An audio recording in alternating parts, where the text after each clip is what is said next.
Seperti yang kalian lihat, ada saringan juga selang untuk si foam.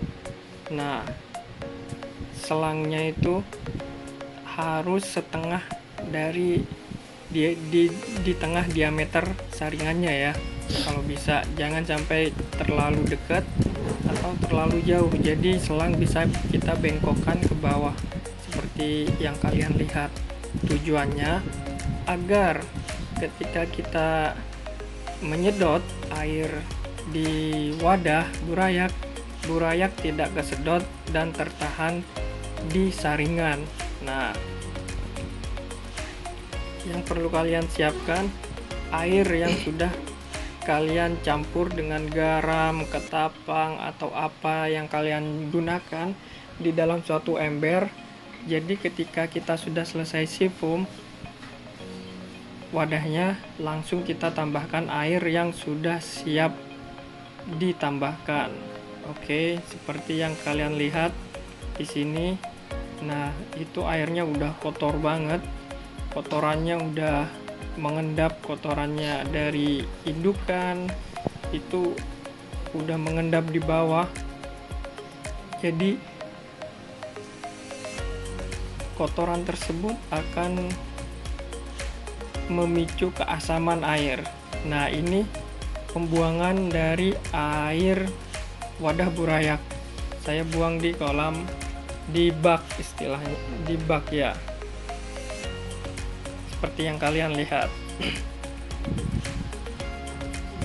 Jadi, nah ini air yang siap diisi, itu wadah burayaknya, dan ini saringannya. Oke. Nah, begini caranya. Jadi ketika mulai nyifoam air tuh, nah jadi selang itu tidak menempel ke saringan yang sudah saya terangkan tadi. Kenapa? Karena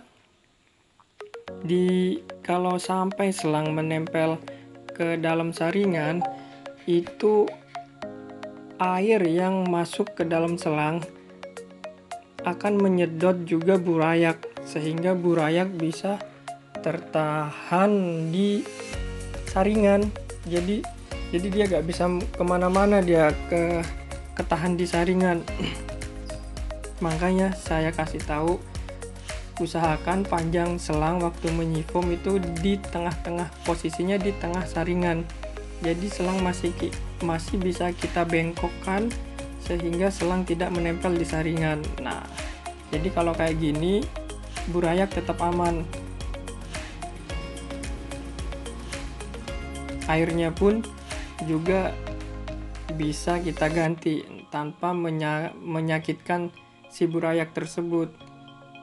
Karena pada saat umur 6 hari burayak belum bisa berenang secara mahir istilahnya. Jadi jalan keluarnya ya seperti ini. Air tetap masuk ke dalam saringan, cuman selang tidak boleh menempel ke saringan. Penyebabnya karena bisa menyebabkan burayak kesedot juga dan tertahan di jaring saringannya. Tuh, seperti yang kalian lihat juga, udaranya juga airnya berjalan. Kalian ngelihat udara tadi yang berjalan di dalam selangnya. Itu tandanya air itu sukses mengalir ke tempat wadah pembuangan air.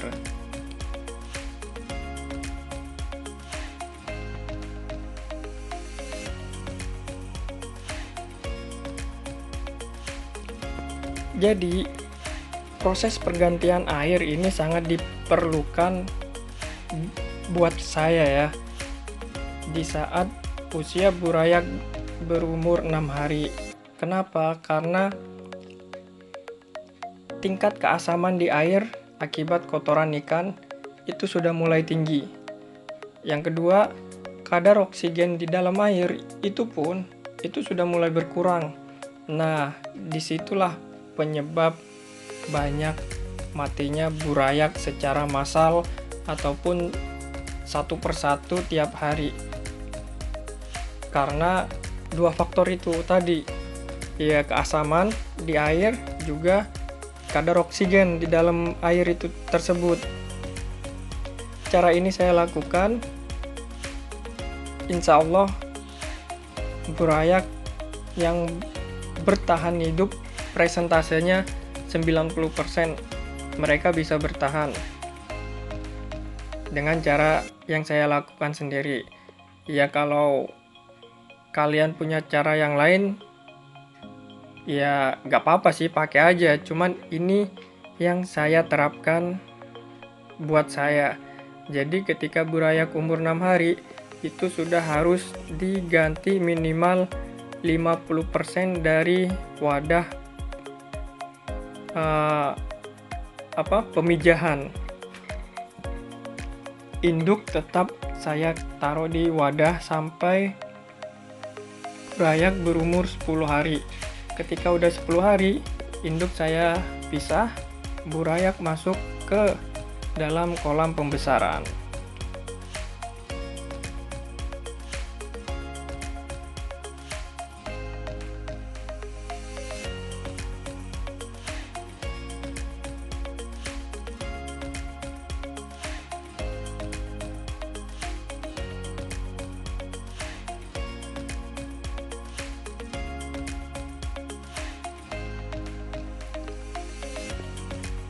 Nah, airnya sudah mulai berkurang.